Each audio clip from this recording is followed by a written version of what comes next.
Hello and welcome back. Apologies for the interruption earlier. As amazing as technology is, there is always sometimes some glitches. So welcome back and thank you for joining us. Again, this is Kathleen from What Does the Giraffe Say Media, and today is World Elephant Day. I'm joined by Noma Dube, and she is the founder for the Zimbabwean Elephant Foundation, and she's going to be talking to us all about elephants. So Noma, if you could just tell us a little bit about yourself and why you're so passionate about these animals. First of all, thank you very much for having me on here today, and happy World Elephant Day as well. So a bit about myself. I'm got very passionate about elephants ever since I was growing up, ever since I was little. And, I had, growing up in Zimbabwe as well, I had such a privilege of seeing elephants in the wild, elephants being elephants and just playing in the wild. And they also thrive quite a lot in their family heads, in their herds. And also it's such a wonder, like just seeing them in the wild, because you get to observe them in their natural habitat, and the babies playing in their natural habitat and just being baby elephants and just doing what they do naturally. So yes, I got very passionate ever since I saw them in the wild growing up. We used to tend to go camping quite a lot around the Zimbabwe-Zambia border. There's a little nice area called Chirundu, where it's just like on the lower Zambezi Valley, and it's such an amazing place. So you get to see a lot of wildlife just roaming around, and you just get to observe them in the wild. So I got very fascinated by elephants ever since then, and just growing up, sort of like just observing them in the wild. And then I got to watch a documentary one time, a couple of years ago, about Echo the elephant, who used to live in Kenya, which sadly she passed away a couple of years ago. And was really fascinated because I saw the ladies that used, like Cynthia Moss and the other ladies that used to sort of like sit and observe for quite a long time. And I got very fascinated, like in terms of, because at the time I didn't like realize, the sort of like the social like family values that elephants have. And then when Echo died, I saw these ladies crying, and I thought to myself, why are they crying? It's just an elephant just died. But then going through and watching the whole documentary, I really got into it and really got fascinated and started really looking into elephant behavior and how they behave in family circles. And it got me fascinated, because I just thought to myself, they're just like us, they are just like us, and they mourn like we do, they celebrate like we do, and they feel like we do. So they are just like us, they are just like human beings as well. And then what was it that drove you to start this foundation? So I know a lot of the work that you do is trying to stop Zimbabwe from sending baby elephants that have been captured from the wild, and then they're getting taken over to China. And if they even survive that journey is one thing, but then if they do, they're then put in these tiny enclosures in zoos where they pretty much live in a bit of a completely miserable life. When was the defining moment when you realized, okay, there's something has to be done here, and it needs to be me that steps up to do it? For me, basically, it was because it all started on Twitter, really, which, like, nowadays with technology and social media, which is really fantastic. So it started on Twitter when a group of ladies were doing like a tweet storm on Twitter about the elephants, and then I just asked them, like, how can I join in? And then I joined in and started doing the tweet storm with them. And then I just read through the history of, the trade in baby elephants, and that apparently it was legal in Zimbabwe. And then at first I thought to myself, oh, it's legal. So, we are sort of like tweeting and everything, but it's legal. Then I thought, legal sometimes doesn't mean it's it's right. It doesn't mean it's right. So then I decided to join in with the ladies, and then we did quite a lot of protesting on social media, which really worked really well in terms of raising awareness. But then I just thought to myself, maybe if we can try and go like a little step further and start organizing protests outside of, like, bring, the protests to them outside of the Zimbabwean embassy and the Chinese embassies, just to sort of like to make them aware that we know what they're doing and they're not going to get away with it. So I started organizing the live protests outside of both embassies. And the first one actually that I organized, I remember sort of like I didn't have anything at all, and I didn't have any posters, nothing at all. And then I just decided to kind of like just all my posters at the time, at the first protest, I had sat down like for hours just handwriting them, all of them, handwriting them. And the first protest that I did outside of the Zimbabwean embassy, there was only 4 of us protesting outside of the embassy. And then year after year, the numbers grew and grew, bigger and bigger and bigger. And now it's, it's just like the support has just been overwhelming, like from all over the world, and people joining in the protests worldwide as well. So it's just been quite a long journey, but we finally got there last year in August at the Conference of Parties, at the CITES conference in August, where a 2/3 majority of the parties voted against the trade. So they decided no more trade of wild baby elephants, like trading wild elephants, outside of Africa, would stopped completely. But having said that, when dealing with, like a corrupt country like Zimbabwe, a corrupt government like Zimbabwe, you need to always keep an eye. You always need to keep an eye on the ground, what's happening, what's going on, because sometimes you never know, they might just bundle them up in the middle of the night and, take them away. So we always very much sort of like, having eyes on the ground, ears on the ground, just to see what's going on and just to keep on top of it, really, so that, none of the normal baby elephants can be captured to be sent to Chinese zoos. Yeah. Now you're talking out against, like, as you mentioned, these governments and also some big organizations. Have you ever had a time where you felt like you're out of your depth, and like, how did you get through this? Well, it's always quite a scary thing to do, really, because you're sort of like, you're speaking out of, especially like in Zimbabwe. I think I'm quite lucky, really, in a way, to be here and being able to do the protests here in London, because mainly, like, if you speak out against the Zimbabwean government, either you disappear, or something happens to you, or you get tortured.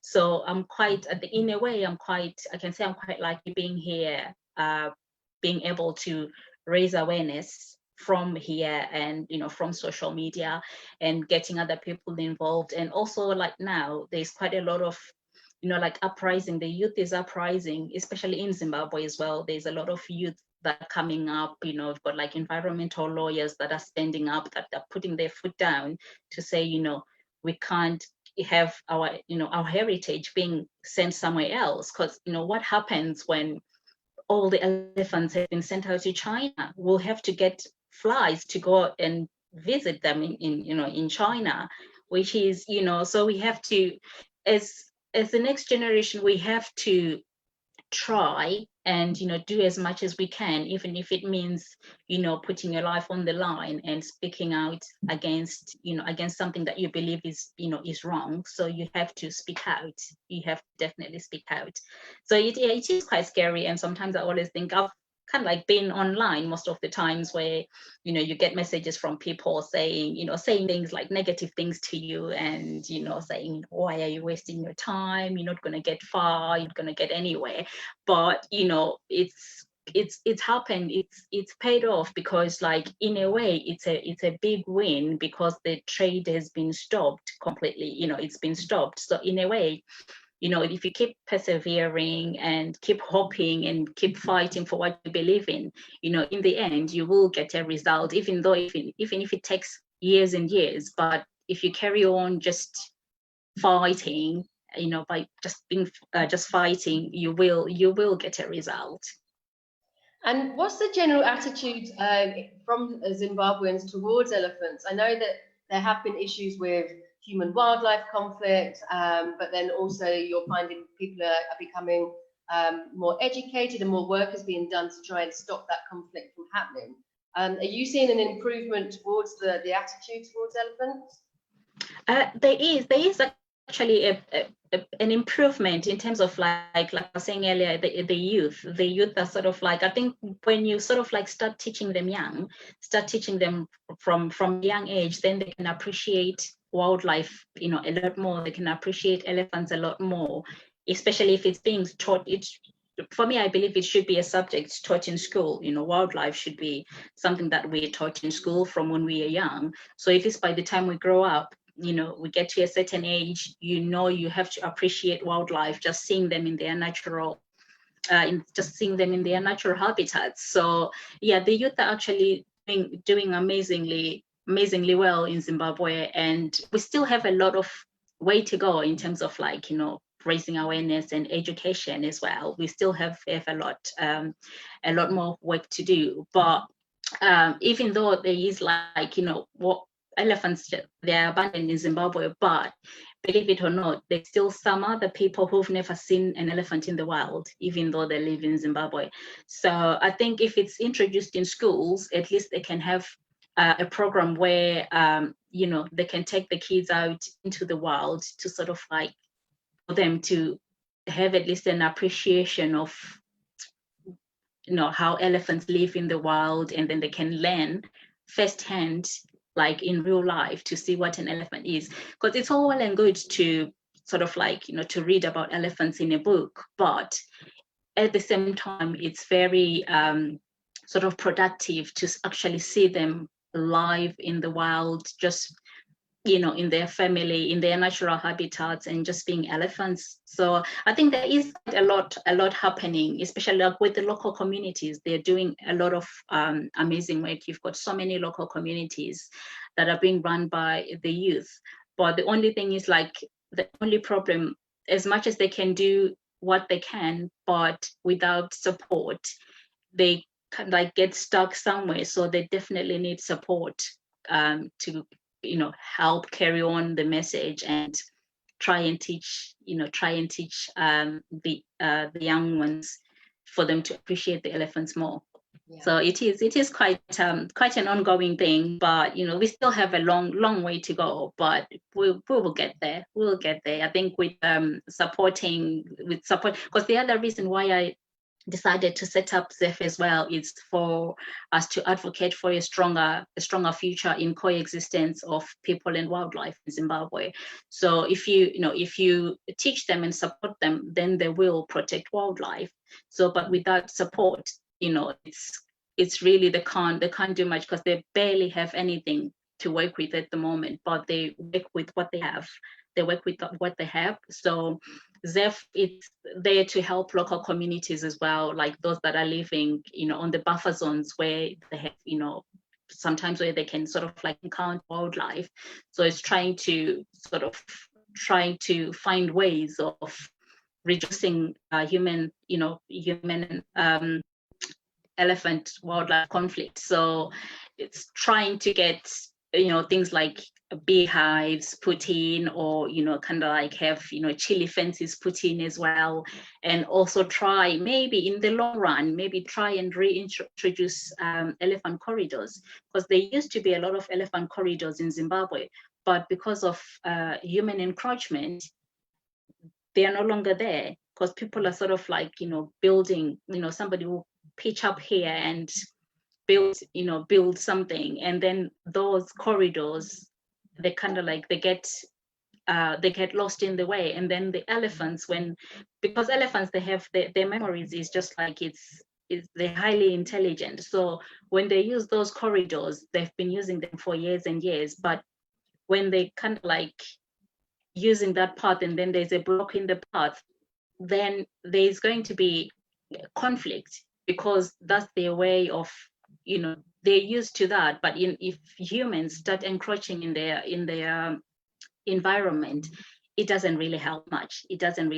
So that's the other thing as well that we're trying to sort of like to advocate for, to try and get the youth to sort of like to come up with things that can reduce, ways of reducing, solutions to reduce human wildlife conflict. Yeah, I mean, I guess you're living proof about the fact of just spending time with elephants. I mean, it's changed your life. So hopefully the more youth that go through and get to spend time watching these elephants, that they then have that desire to also protect them. Yeah, that's very true. It's true. I think once you've seen them in the wild and just see how they interact and how they are, like, their behavior, and just try to just sit down and just look at them in their natural habitat, you can at least appreciate a lot more and really sort of think, we really need to protect elephants. We really need to, because the other thing as well, they are keystone species in their ecosystem, and they do quite a lot. They're ecosystem engineers as well. They are engineers, ecosystem engineers, where they create little paths for smaller animals as well, and they change the habitat, which helps other animals as well. So if we lose elephants, then the whole ecosystem crashes down completely. It crashes down completely. So once we educate the young generation to sort of like with all these to power them with all the knowledge, then at least they can appreciate the elephants more, and thinking that their other animals depend on them, and we also depend on them as well. So it's a if we look after elephants, it's a win-win situation for us and for them as well. Yeah, I think people don't realize that with the ecosystems, that everything's a big circle, and if you remove a keystone, which is an animal which is a key player in the ecosystem, then the whole thing can come crashing down. Yeah, definitely, it does come crashing down, because the other smaller animals that rely on, like, especially, for example, with the elephant, their feet, they actually create small water holes for the little other little critters. So they do play a vital role in the ecosystem, and their dung as well, it's full of seeds. They can, when they're walking miles and miles, they're dropping the dung everywhere, and the seeds are generating, more, you have more vegetation coming up, more trees being sort of like grown in different ways. So they are very vital. They are very important in the ecosystem. They are very, very important. And also, like, with their tusks, when it's a dry season, they also use their tusks to dig up water, and also it helps them, and also it helps the other creatures as well in the wild to survive during the dry season.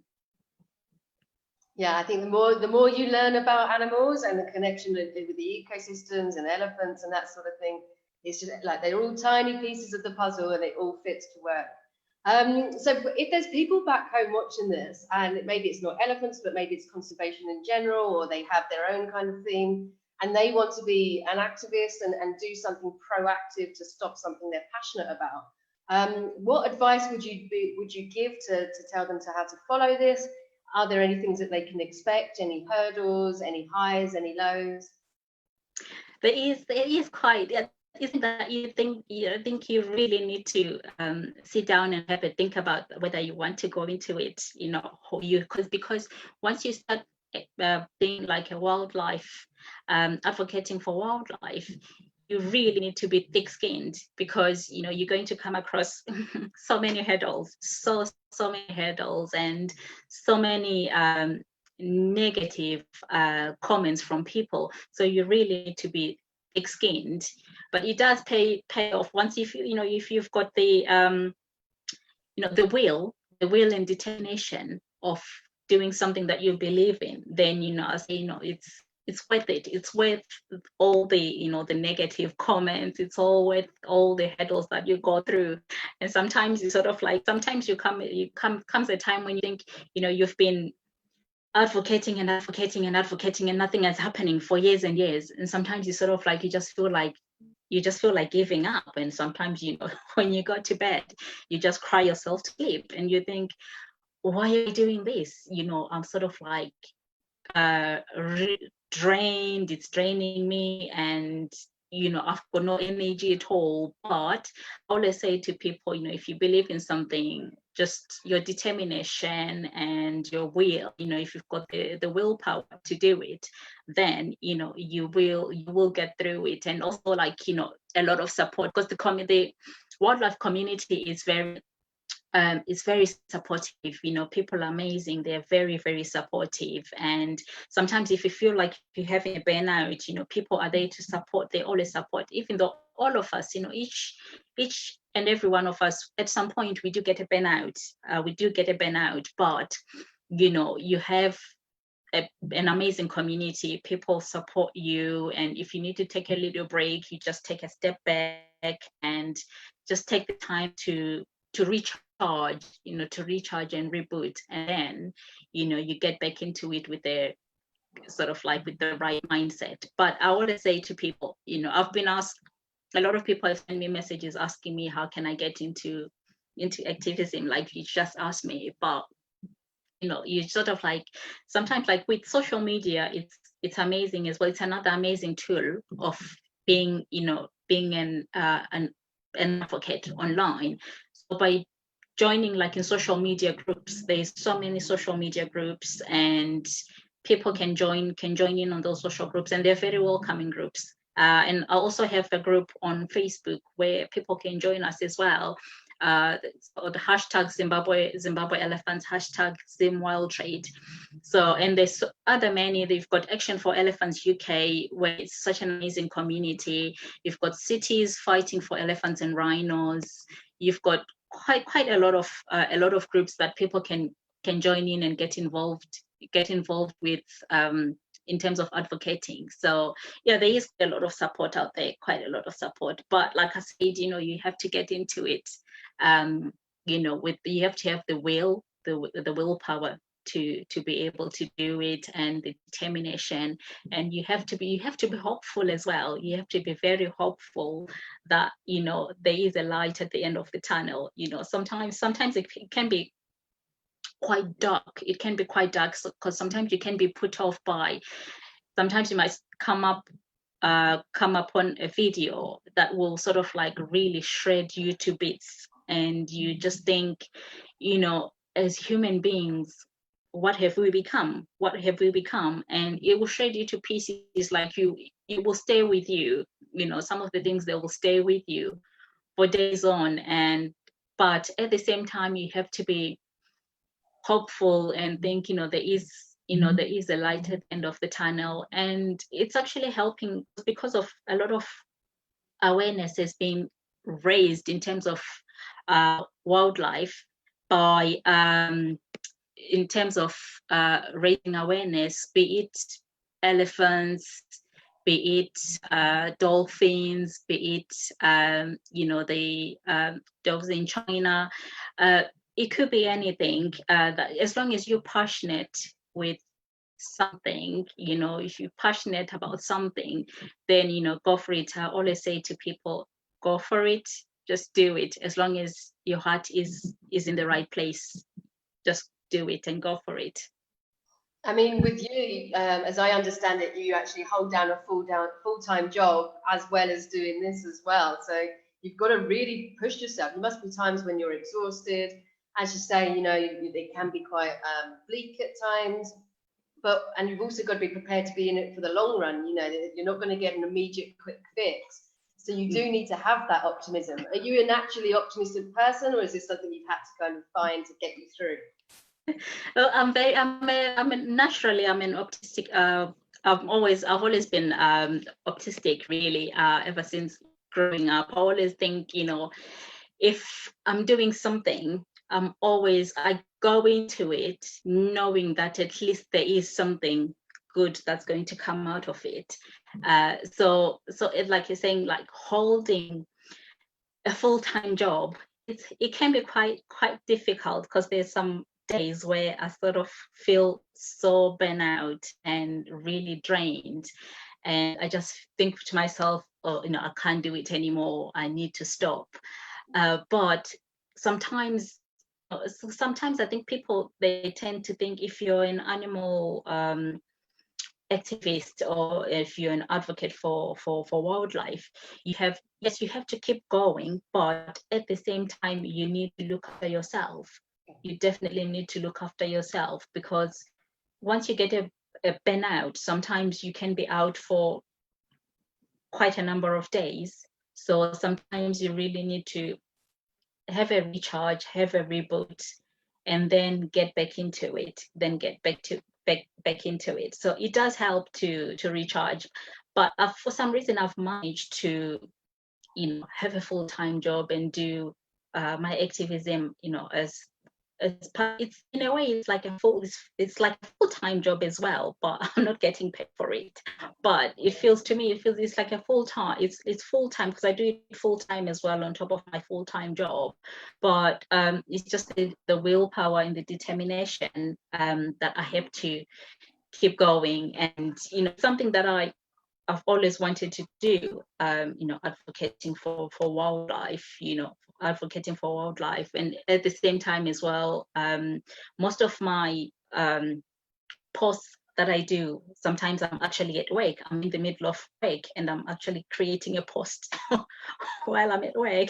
Hopefully my boss is listening, otherwise I'll get fired. I might get fired, like I'm supposed to be working. But you have to try and balance it out. You have to try and balance it out. Like when you create the post, even if you create a group or something, you can start like you were asking me about people that want to get involved in activism. They can actually create a group, like on social media, Facebook or on Instagram. They can create a group, and then they can start from there. And build up on it. So it does help, but it's very draining with my full-time job, because my full-time job is quite demanding as well. At the same time, it's very, very demanding and very challenging. So I have to try and find a balance. Try and balance it out. Otherwise, by now I probably wouldn't be here at all. I probably would have burnt out a long time ago. So it's trying to always find a balance, and it's always okay to sit back and recharge and reboot and get back into it. Yeah, that's some really good advice. You touched on it a bit earlier when we were talking about the corridors for wildlife in Zimbabwe. We're finding now that the human population is obviously growing and growing and growing, and it's going to continue to do so. So that means we're going to be going more and more into wild natural spaces. We're going to be using up more resources.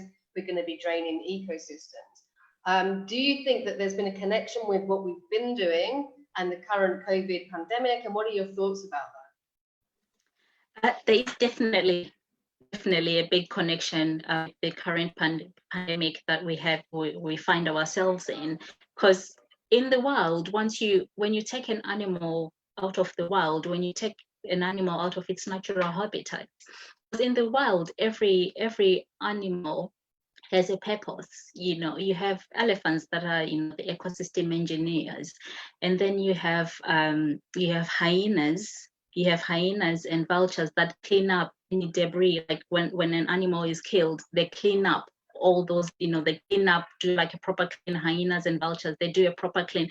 So once you take a wild animal out of its natural habitat and put it where, outside of its natural habitat, for example, like the wet markets, like all these wet markets. So when you take the wildlife out of its natural habitat, when the viruses break out, they have to go somewhere, and they will always go to people. So I think we are, in a way, as much as we don't like to admit it, we are the problem. We create the problems. And if we stopped, if the wet markets to end, in a way, to end COVID, we have to end the wet markets. So that's for me, that's how I see it. End COVID, end wildlife markets. But if they don't end, then we're going to have another pandemic, which is probably even much more worse than COVID. So people need to start realizing that we are the ones creating the problem, and we need to stop taking wildlife out of its natural habitat. And because all the viruses, when they break out, whether be in animal testing as well, those are other ones as well, where viruses can break out and they can be transmitted to people. So animal testing labs, wet markets, those, they're a harbor for viruses where if the animal was in the wild, you have the hyenas and the vultures cleaning up all the debris, and the virus doesn't sort of spill out to human beings. But in a way, we're still not grasping that. We're still not sort of realizing the connection, that connection. And I think the minute people start, I think with the COVID, just hoping with the COVID that people are learning a lesson. But from what I'm seeing, especially here in the UK and other countries, people are sort of like just going on as normal, and lessons haven't been learned yet.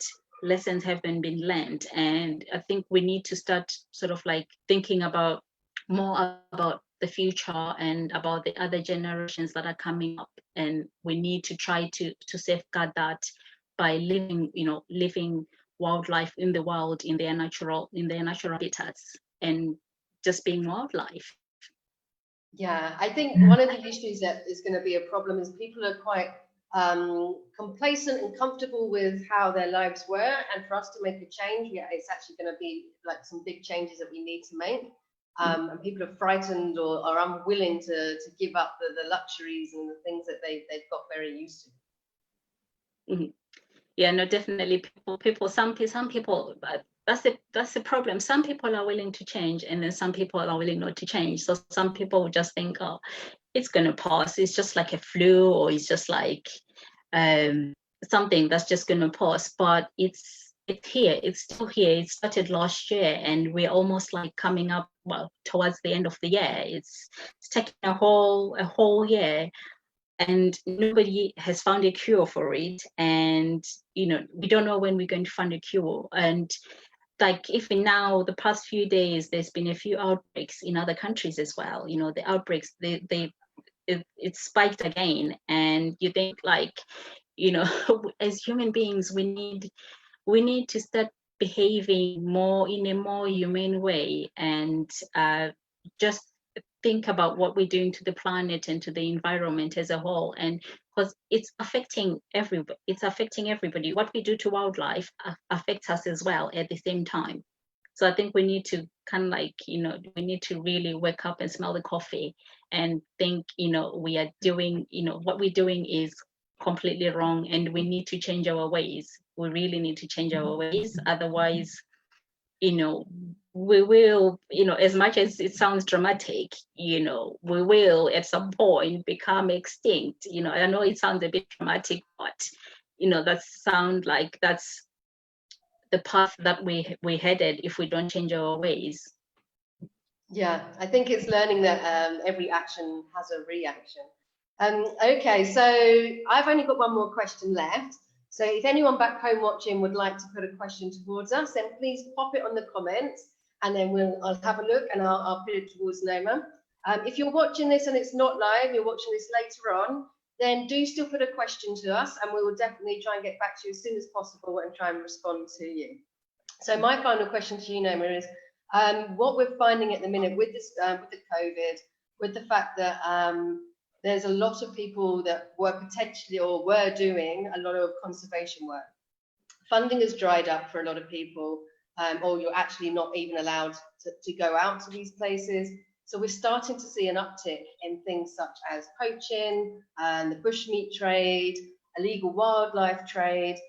Are you hearing the same sort of things? And what kind of things do you think we can do to try and combat this? I think at the moment with everything, because the thing is, like, it's everywhere really. Everything is kind of like dried up in terms, especially in Africa, because a lot of African countries, they rely on tourism.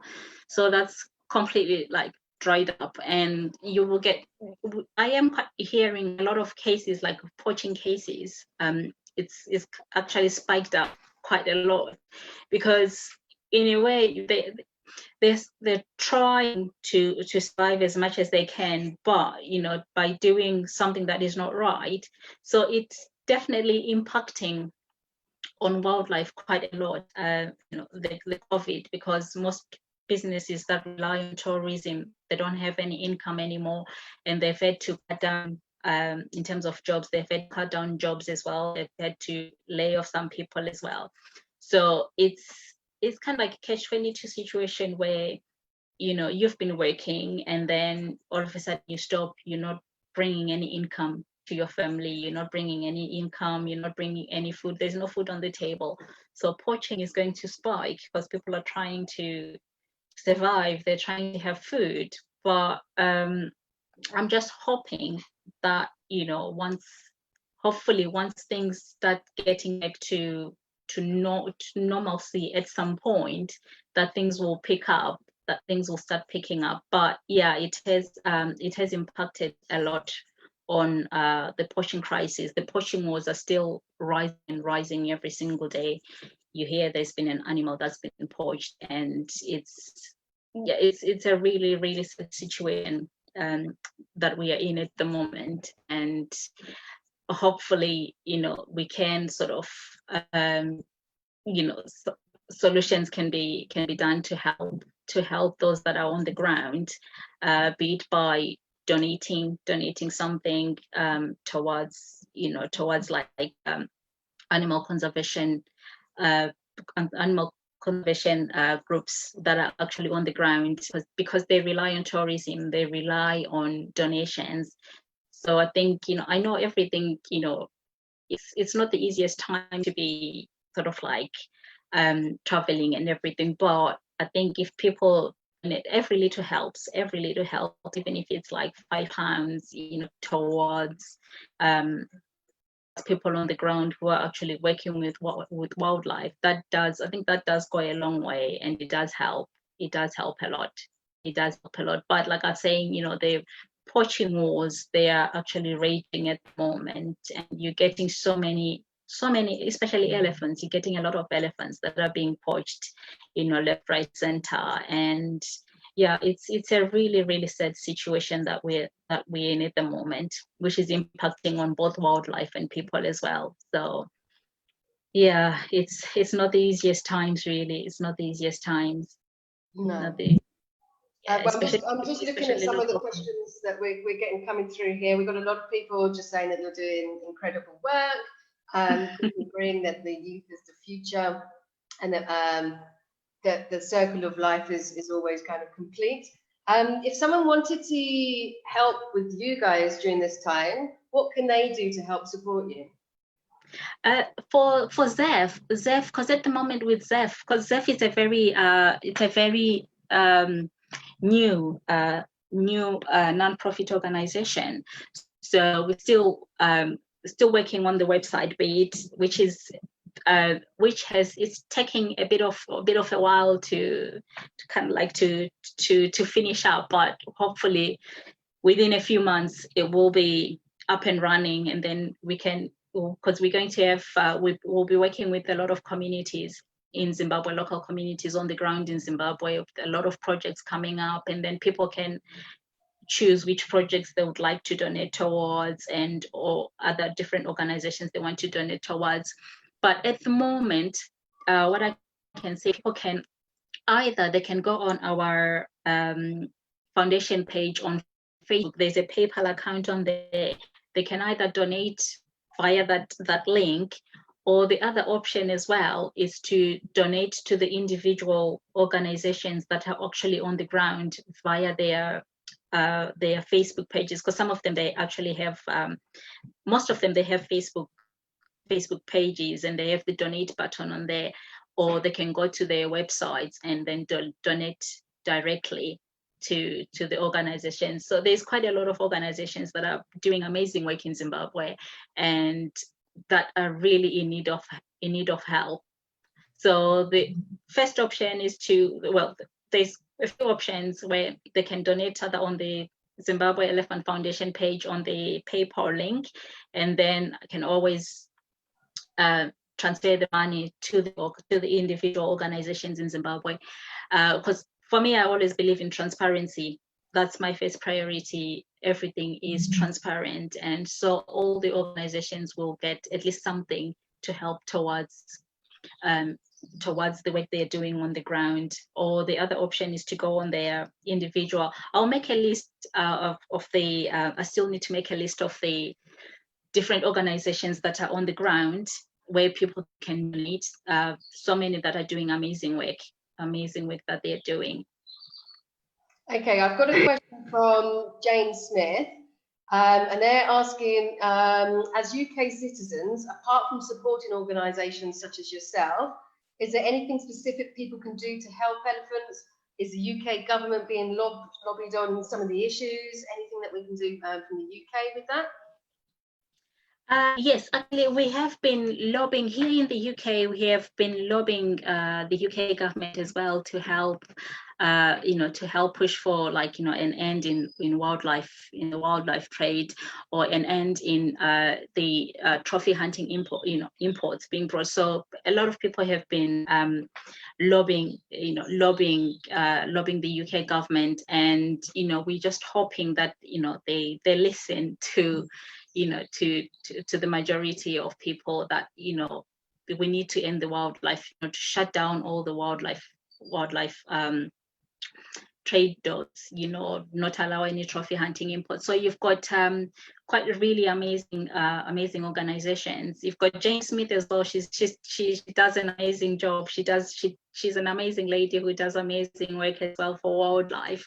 And then you've got the Campaign to Ban Trophy Hunting, which is based here in the UK.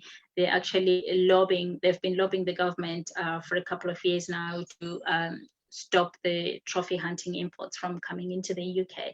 So I think once the UK government acknowledges and actually shut down the doors, on like wildlife trade, then it will sort of, in a way, it will discourage people to go like trophy hunting in Africa, because they know they can bring their trophies back. So we just need to keep lobbying the UK government, and people need to help by signing petitions or writing letters to the government.